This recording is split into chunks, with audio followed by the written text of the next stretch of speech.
Bismillahirrahmanirrahim. Alhamdulillah rabbil alamin. Wa bihi nasta'in ala umuri dunya waddin. Wassalatu wassalamu ala asyrafil anbiya wal mursalin Sayyidina Maulana Muhammadin wa ala alihi wa sahbihi ajma'in. Qala al-musannif rahimahullah wa nafa'ana bi'ulumih. Sifatul mizan. Thumma la taghful anil fikri fil mizan wa tatayurul kutub ilal aiman wasyama'il. Fa innan nas ba'da su'al thalasu firaq. Firqatun laysa lahum hasanah fayakhruju minan nar unuqun aswad fayalqituhum laqtat tayril habba wa yantawi alaihim wa yulqihim bin nar fatabtali'uhumun nar wa yunada alaihim syakawatun la sa'adata ba'daha wa qismun akhar la sayyi'ata lahum fa yunadi munadin liyakumil hammaduna lillah ala kulli hal fayakumun wa yusrahun ilal jannah thumma yuf'alu dhalik bi ahli qiyamil lail thumma biman lam tashghalhu tijaratud dunya wala bay'uha an zikrillahi ta'ala wa yunada alaihim sa'adatun la syakawata ba'daha.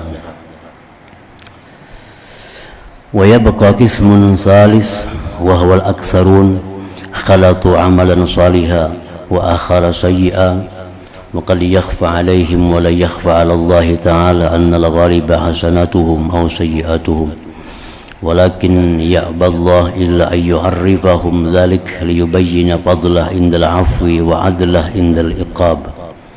Fatatayaru suhuf wal kutubu muntawiyatan 'alal hasanat was sayyi'at wa yunsabul mizan wa taskhasul absar idal kutub ataqa'u fil yamin aw fis shimal thumma ila lisanil mizan ayaminu ila janibis sayyi'at aw ila janibil hasanat wa hadhihi halatun ha'ilah tatishu fiha uqulul khalaiq ila akhirih.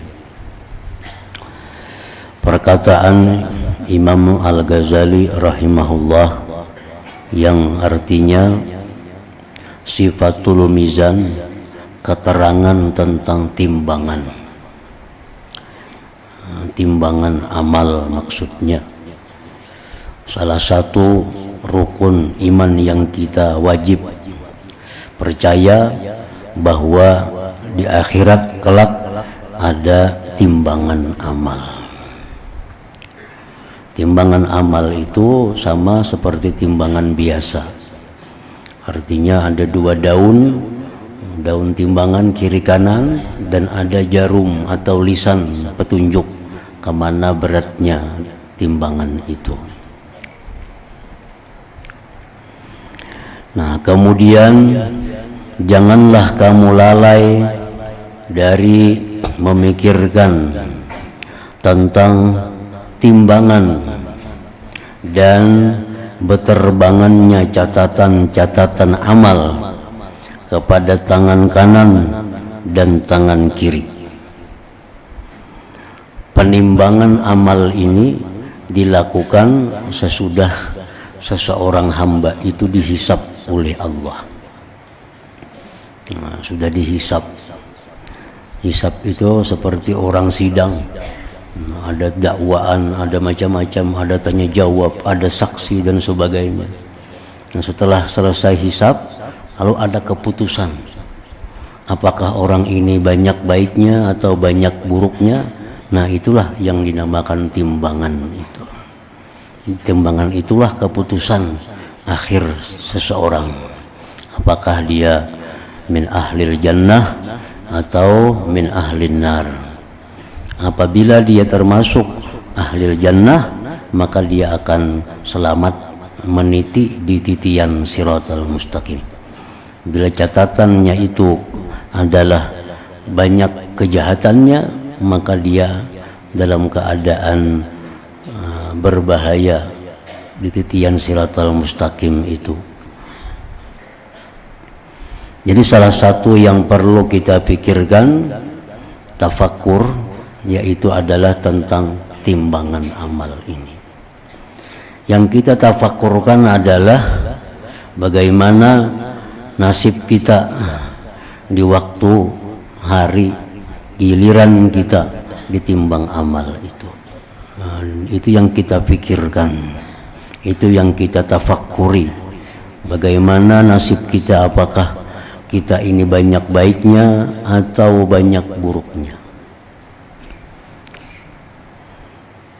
Orang-orang yang di dalam dunia sudah mempersiapkan diri untuk memperbanyak amal kebaikannya, nah maka dia tentu akan berat timbangan kebaikannya sewaktu ditimbang di akhirat. Tapi bagi orang-orang yang tidak memikirkan timbangan, lalu dia tidak amal-amal yang memberatkan timbangan kebaikannya, maka dia tentu akan mendapati kesulitan, ketakutan pada waktu ditimbang amalnya itu. Para ulama kita menjelaskan ada beberapa amaliyah yang sangat berat nilainya, sangat berat timbangannya.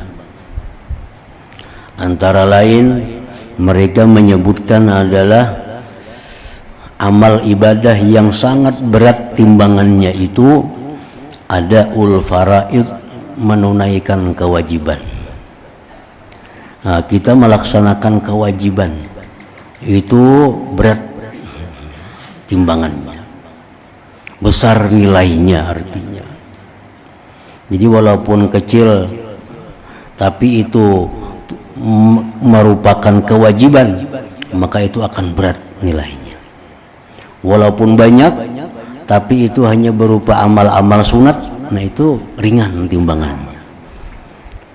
Jadi melakukan perbuatan yang diwajibkan itu lebih utama kita lakukan daripada perbuatan sunnah dan lainnya, karena yang wajib ini yang sangat bermanfaat, yang sangat berguna dalam memperberat timbangan amal kebaikan kita di akhirat.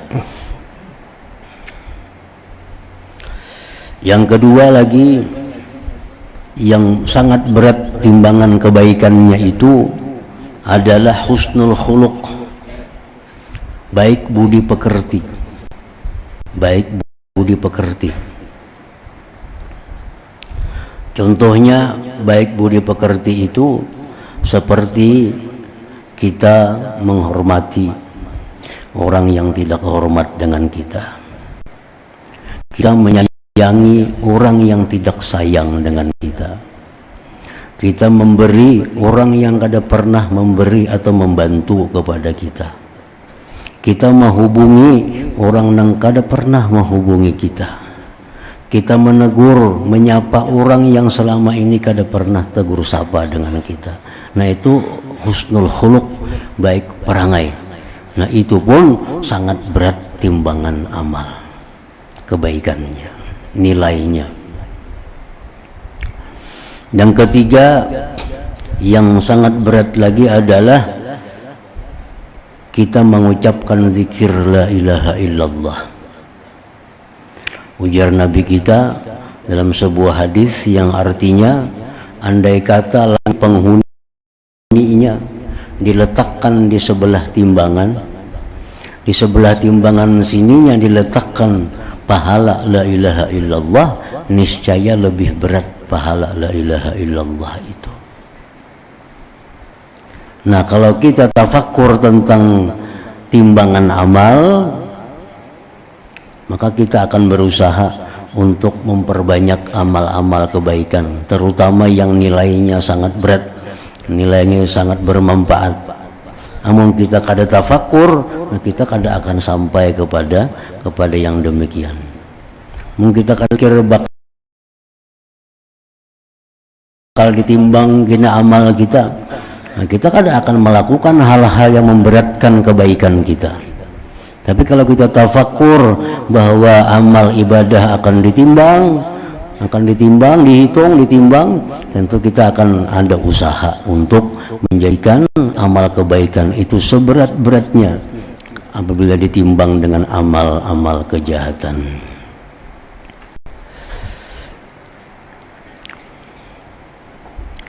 Maka sesungguhnya manusia setelah pertanyaan itu ada 3 golongan.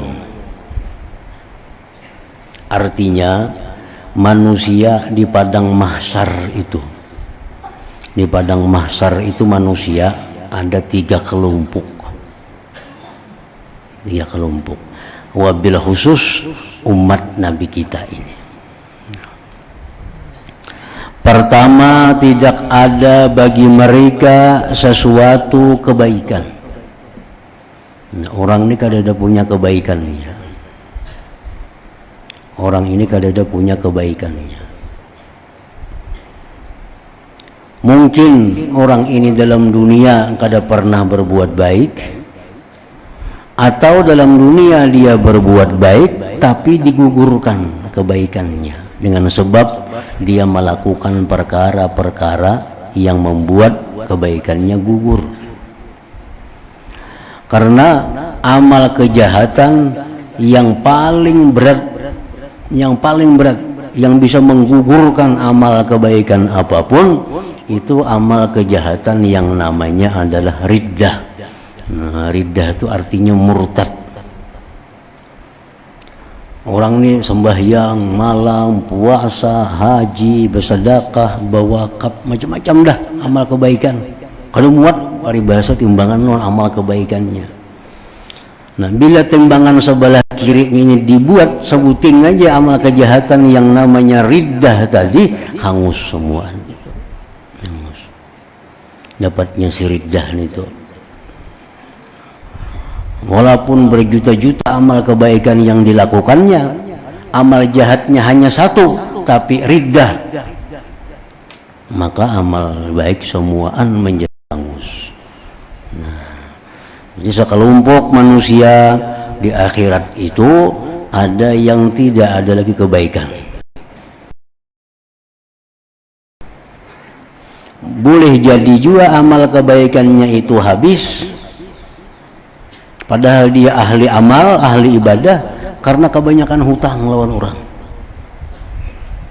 Kebanyakan hutang. Padahal pemuasa, penyembahyang, penuntut ilmu, pengaji, segala macam. Cuma di samping itu gawiannya suka berbuat hal-hal yang menyakiti orang. Ada hutang kada bayar di sana, padahal kawa bayar. Ada di situ memfitnah orang, ada menggibah orang, ada mengadu domba orang.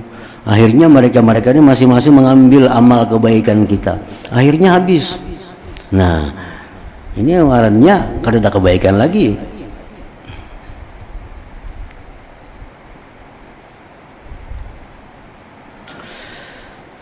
Tidak ada mereka sesuatu kebaikan. Tidak ada bagi mereka sesuatu kebaikan. Maka keluar dari neraka leher yang hitam, maksudnya keluar dari neraka itu ular seperti leher unta yang hitam, lalu memungut mereka seperti burung memungut biji, menjumputi timbainya ke dalam neraka. Ini orang kada bertimbangnya habis apa ditimbang. Yang ditimbang nggak ada lagi, itu sudah langsung dijemputi aja lagi.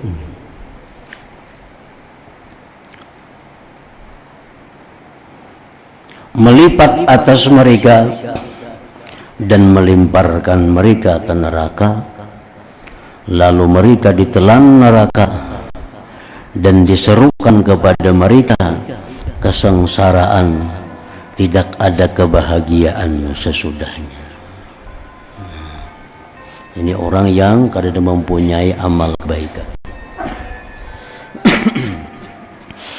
Yang kedua, kelompok yang ada di akhirat di padang mahsyar itu tidak ada kejahatan bagi mereka. Nah, tidak ada kejahatan bagi mereka. Tidak ada kejahatan ini bukan berarti orang ini kada pernah berbuat dosa, bukan demikian. Inya barangkali dalam dunia pernah juga buat dosa, namun selalu tobat dari dosa. Orangnya katujuhnya berbuat dosa. Tobat, tobat. Mujarib minazam kaman lazam balah. Orang yang tobat dari dosa sama dengan orang yang tidak ada dosa.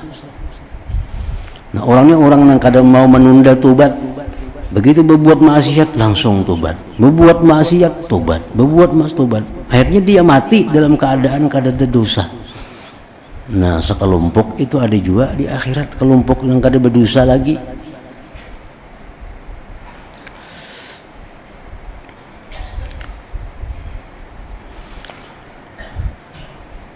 Atau orang ini banyak berbuat dosa tetapi banyak amal kebaikan-kebaikannya, amal kebaikan itu bisa menghapuskan dosanya, jadi kada berdosa juga.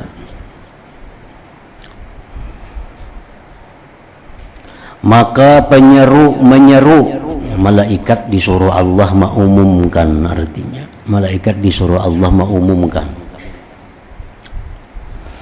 hendaklah berdiri orang-orang yang ahli memuji kepada Allah pada setiap keadaan, maka mereka berdiri dan pergi ke surga. Kada tahu di timbangannya ini, langsung dimasukkan ke surga. Siapa-siapa yang dalam dunia bersyukur kepada Allah, memuji Allah dalam keadaan apapun, nah maka orang ini pun masuk surga tanpa melalui hisab, tanpa melalui timbangan. Bahkan dia lewat siratal mustaqim sekejap mata atau seperti kilat yang memanjar. Ini orang-orang yang selama hidup dalam dunia dia selalu bersyukur kepada Allah dalam keadaan apapun, dalam keadaan apapun. Nah, jadi para ulama-ulama dahulu mengajarkan kepada kita cara supaya bisa jadi orang yang selalu bersyukur dalam keadaan apapun. Nah, ujar mereka caranya itu supaya bisa macam itu, agar memandang kepada yang tertinggal. Bila memandang kepada yang tertinggal, kita akan bisa jadi orang yang selalu bersyukur. Bila kita memandang kepada sesuatu yang hilang, nah kita kada bisa jadi orang bersyukur. Contohnya, kita diberi orang, nah diberi orang duit 1 juta, nah aku memberikan 1 juta. Mbah diberi 1 juta, ujarnya kalau jadi aku memberikan 900 saja. Nang dipandang nang tak tinggal nang 900 itu nang dipandang, jangan nang 100 nang ditariknya itu. Bila kita memandang nang demikian tuh, mau kita jadi orang yang selalu bersyukur. Nah, memberi 1 juta, belum lagi berpisah. Kalau jadi aku memberi 9 aja, aku perlu 100 umpamanya. Itu kita bersyukur, 100 saja diambilnya, yang tinggal 9 lagi. Nah, yang kita pandang yang 9 ini jangan dipandang yang 100 itu. Nah, itu bisa kita jadi orang yang selalu bersyukur. Kayak ada orang kehilangan benda di rumahnya, datang kepada Imam Sahal Astari dalam keadaan, wahai Imam Sahal, ulun malam tadi dinaiki maling, hilang banyak harta ulun.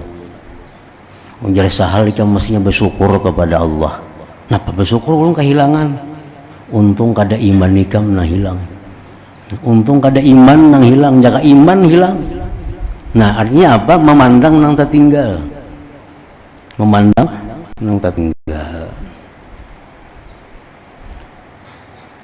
Jadi kalau kita pandang tertinggal itu, kita kawa mensyukuri. Nah, coba kita praktekkannya dalam sehari-hari ini. Kita pandang nang tertinggal, ada kelapangan dalam hati kita. Ada kelapangan. Jadi kita kalimpan. Nah, sakit mata. Kalimpanan sakit mata kan. Nah supaya kau bersyukur, untung sabalah jaga itu ada tuh kelapangan dalam hati. Amun kita pikir akan nang kalian pandang dia aja, kada kau bersyukur kita. Amun kita pandang untung sabiji aja kalian ya kakak duanya kayak apakah? Ya ketambah pulang batis patah macam apa pulang. Nah, tempat tinggal sering banyakan lagi yang baiknya. Nah kita pandang demikian, nah kawa jadi orang yang selalu bersyukur kepada Allah.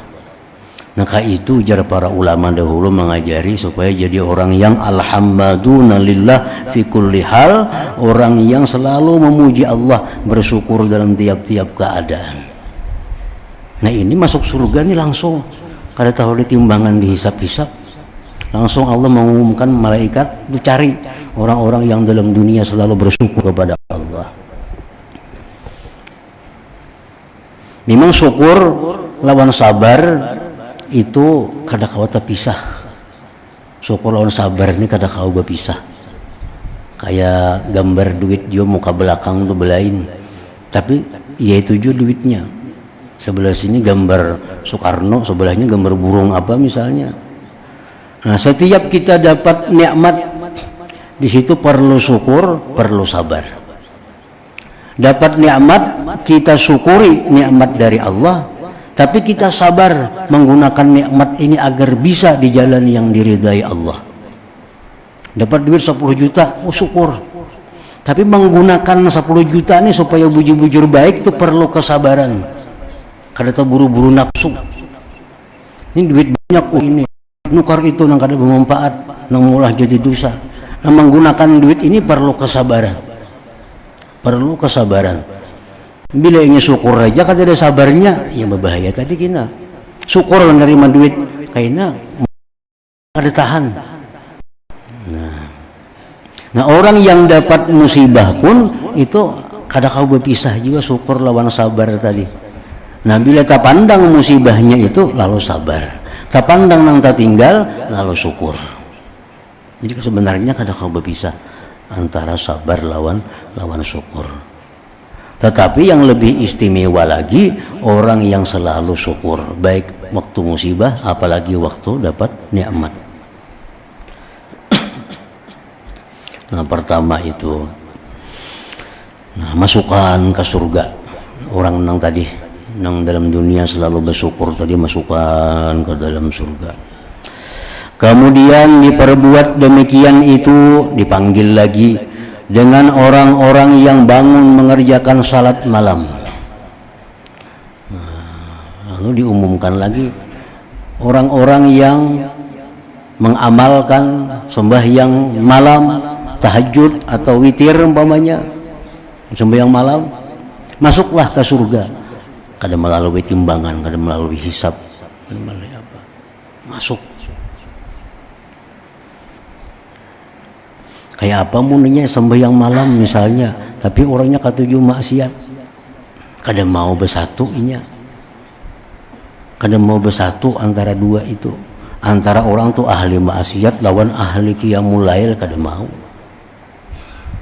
Nah, karena qiyamul lail ini adalah orang-orang tertentu yang diberi Allah taufik hidayah. Orang nang kawa rutin qiyamul lail, kawa ikhlas qiyamul lail, itu orang-orang yang dipilih Allah, orang-orang yang sudah jadi pilihan Tuhan. Jadi ini dia ahli maksiat tapi rajin qiyamul lail, kada bujur itu qiyamul lailnya, kada mau bersatu antara orang ahli maksiat dengan qiyamul lail itu. Nah makanya orang yang rutin qiyamul lail dengan ikhlas, nah itu termasuk orang yang istimewa yang dimasukkan surga tanpa melalui macam-macam rintangan. Bahkan oleh karena dosa banyak yang kada kawa sama sekali qiyamul lail itu. Banyak yang kada kawa sama sekali karena ada dosanya. Jadi kada mungkin tergabung antara orangnya ahli maksiat tapi nya ahli qiyamul lail, kada mau. Kalau orang ahli maksiat pemuasa mau aja, ini maksiat orangnya, tapi ngayang Kamis puasa, atau sebulan 3 hari puasa, itu bisa terjadi ya. Tapi kalau qiyamul lail, nah itu berat. Orang datang kepada Imam Junaid Baghdadi, wahai Imam Junaid, ulun ini nah sudah hendak benar qiyamul lail nih, hendak benar qiyamul lail, sudah disiapakan bila anak guring tuh, disiapakan ini pauduan para awak supaya jangan jauh ke belakang baudu, tatap kada kawa juga.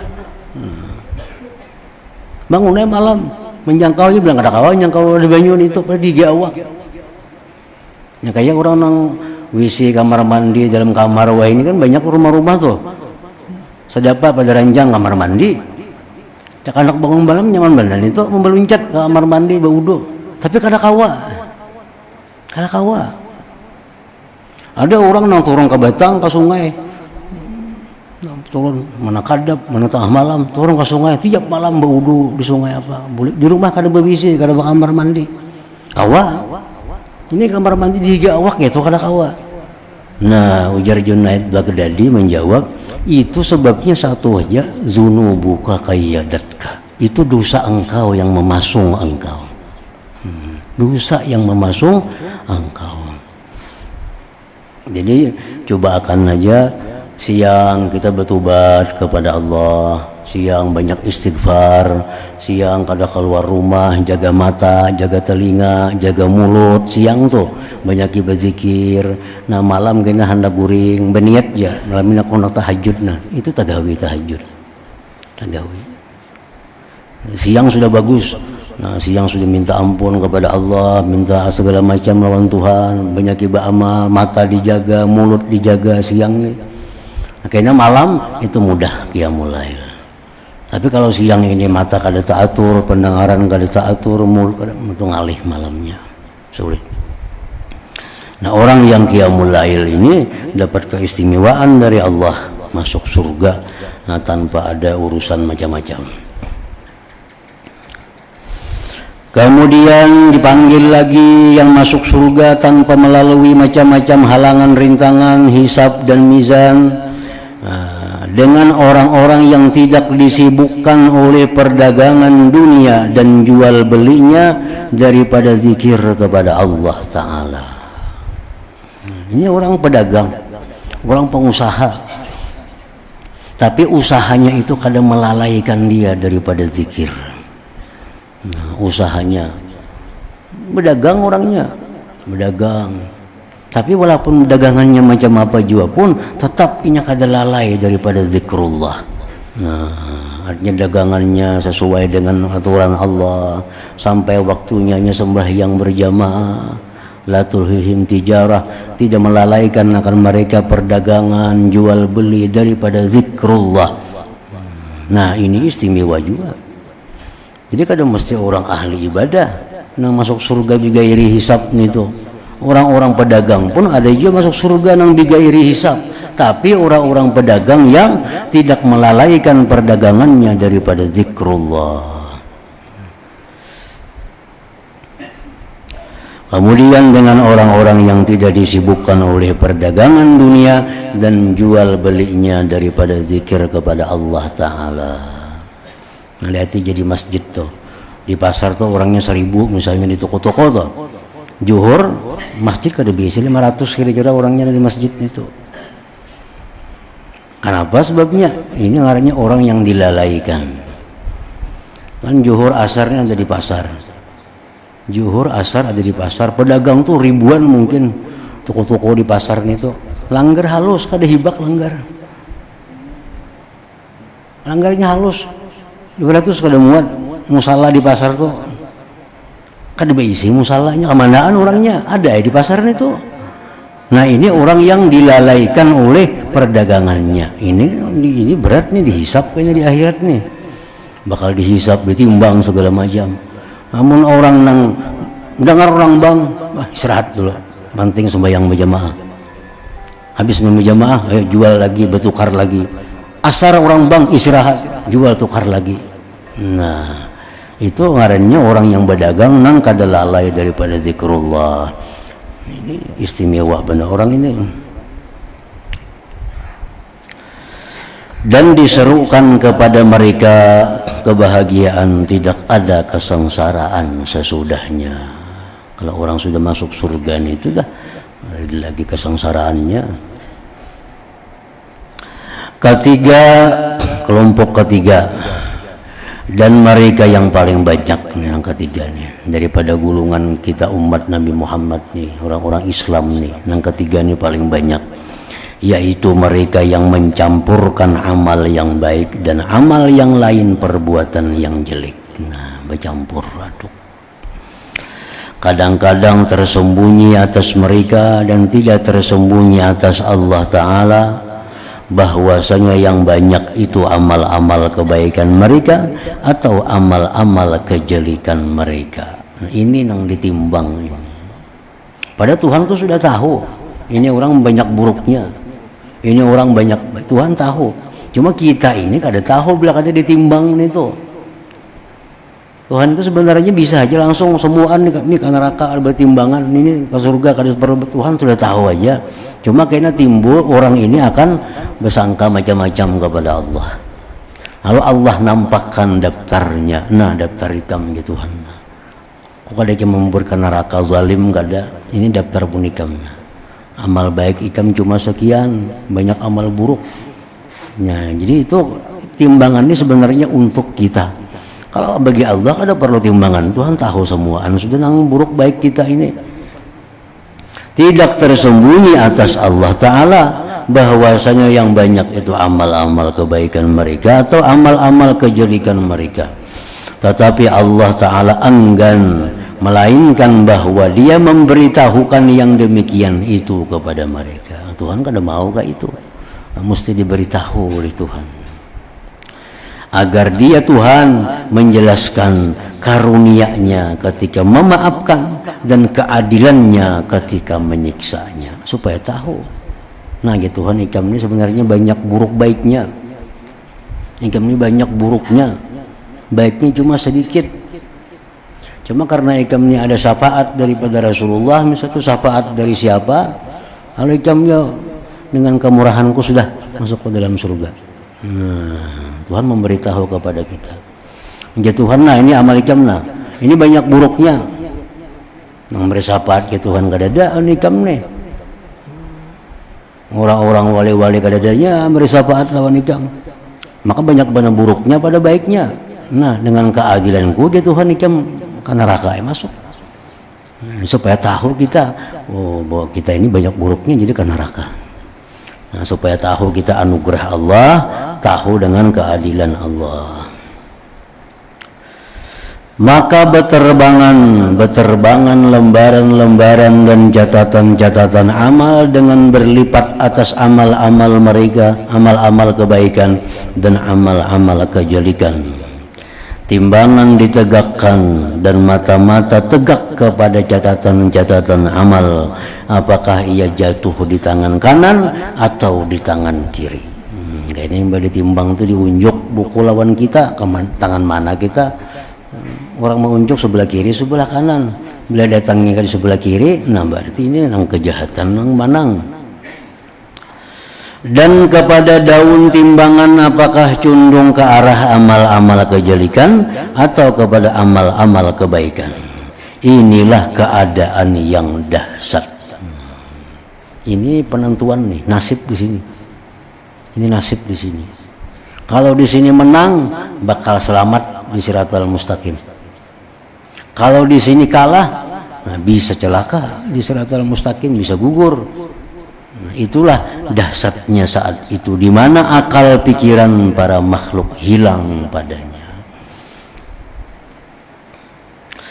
Al-Hasan meriwayatkan bahwasanya kepala Rasulullah sallallahu alaihi wasallam berada di pangkuan Aisyah radhiyallahu anha. Lalu beliau Rasulullah mengantuk, taguring di pangkuan Aisyah. Maka Aisyah radhiyallahu anha mengingat akhirat. Ini Nabi rahatan di pangkuan taguringan. Waktu itu Aisyah mengingat akhirat. Lalu ia menangis, Aisyah ini menangis sehingga mengalir air matanya. Lalu air mata itu menitis atas pipi Rasulullah SAW. Aisyah ini mengingat akhirat, menangis, titikan banyu mata ke pipi Rasulullah SAW. Maka beliau terbangun, terkejut, Nabi basah pipi. Lalu beliau bersabda, "Ma yubkiki ya Aisyah?" Artinya, apakah yang membuat kamu menangis wahai Aisyah? Aisyah menjawab, "Aku mengingat akhirat. Aku teringat akhirat." Apakah engkau wahai Rasulullah mengingat keluargamu pada hari kiamat?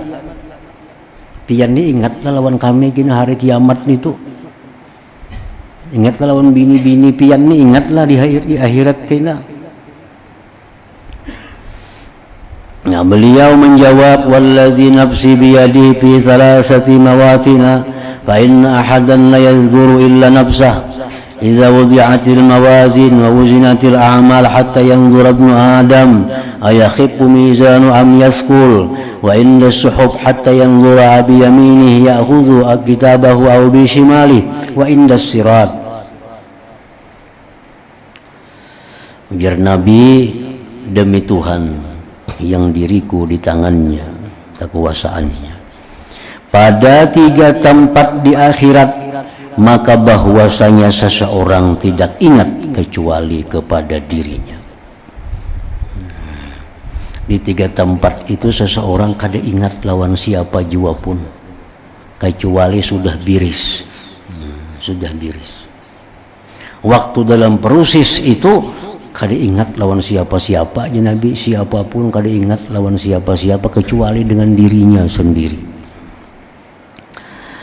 Ketika timbangan-timbangan ditetapkan dan amal perbuatan ditimbang sehingga anak Adam memandang apakah ringan timbangannya atau berat, dan di sisi lembaran-lembaran amal sehingga ia memandang apakah dengan tangan kanan ia mengambil catatan amalnya atau dengan tangan kirinya, dan di sisi titian. 3 perkara itu. Pertama, waktu orang menimbang. Nah, kita di hadapannya petugas timbangan itu malaikat Jibril, kepalanya. Tugas menimbang amal Jibril. Nah, di waktu orang mengiau ngaran kita, memanggil nama kita untuk menghadap timbangan, lalu ditimbang. Nah, saat kita menunggu itu, siapapun yang Nabi kada ingat kecuali hanya dengan dirinya sendiri. Nah, yang kedua, menunggu orang menyerahkan catatan amal, apakah sebelah kiri, sebelah kanan. Nah, itu pun kada ingat juga kecuali dirinya sendiri. Nah, kalau sudah jelas, timbangan kebaikan yang menang, buku dapat dari sebelah kanan. Nah, itu hanya ingat, nah mana biniku nih, mana anakku, di mana aninya, sudahkah bertimbang, belum kah? Nah, hanya ingat yang lain-lainnya. Di waktu itu kada tahu siapa-siapa. Yang ketiga, waktu kita menyeberang di titian Siratal Mustaqim itu. Nah, waktu menyeberang, bila kada menyeberang, maka sampai dah ke surga, hanya kita keingatan, mana anakku, mana biniku, mana kuitanku, mana kawanku, sudah menyeberang. Maka rahat menyeberang tuh kada ingat siapa-siapa kecuali memikirkan diri sendiri. Sampai juga kakak seberang nih kada kah? Nah, itu aja waktu di titian sudah sampai, nah hanya bercari mana kawan-kawan, mana keluarga, mana anak bini, mana kuitan. Nah, hanya itu. Nah, jadi jar Nabi kepada Aisyah, di 3 tempat itu kada ingat siapa-siapa kecuali dirinya sendiri.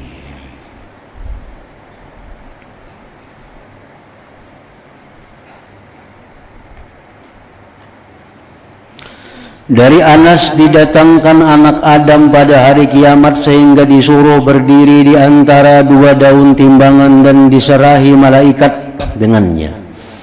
Maka kalau timbangan berat, maka malaikat itu menyeru, mengumumkan dengan suara yang dapat didengar oleh semua makhluk, si fulan beruntung yang tidak ada kesengsaraan sesudahnya selamanya. Dan kalau timbangannya ringan, maka malaikat itu menyeru dengan suara yang dapat didengar oleh semua makhluk, si fulan celaka yang tidak ada bahagia sesudahnya. Ini umumakan juga kayak orang tes gitu, ini lulus nih kada. Ditimbang, oh selamat kebaikannya mana? Oh malaikat mau umumakan, wahai penghuni padang mahsyar, si Pulan bin Pulan orang anu kampung anu dia sudah ditimbang dan berhasil lulus dan dia beruntung selama-lamanya. Nah, bilanya kurang diumumkan juga Pulan bin Pulan dia kurang sehingga dia celaka. Nah, diumumkan juga. Maka malaikat itu menyeru dengan suara yang dapat didengar semua makhluk. Si Pulan celaka yang tidak ada bahagia sesudahnya. Dan ketika daun timbangan kebaikan ringan, para malaikat Zabaniyah datang dan di tangan mereka alat pemukul dari besi, atas mereka pakaian dari neraka, lalu mereka mengambil bagian neraka ke neraka. Nah, kemudian Rasulullah sallallahu alaihi wasallam bersabda tentang hari kiamat.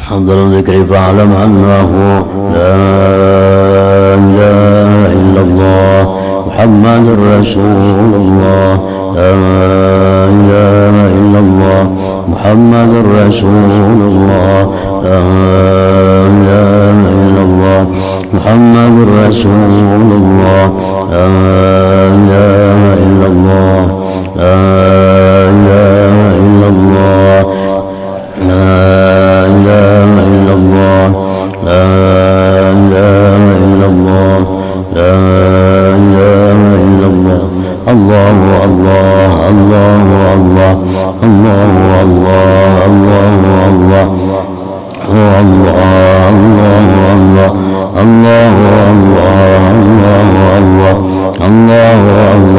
Allahu Allah Allahu Allah Allahu Allah la ilaha illallah Muhammadur Rasulullah la ilaha illallah Muhammadur Rasulullah la ilaha illallah Muhammadur Rasulullah la ilaha illallah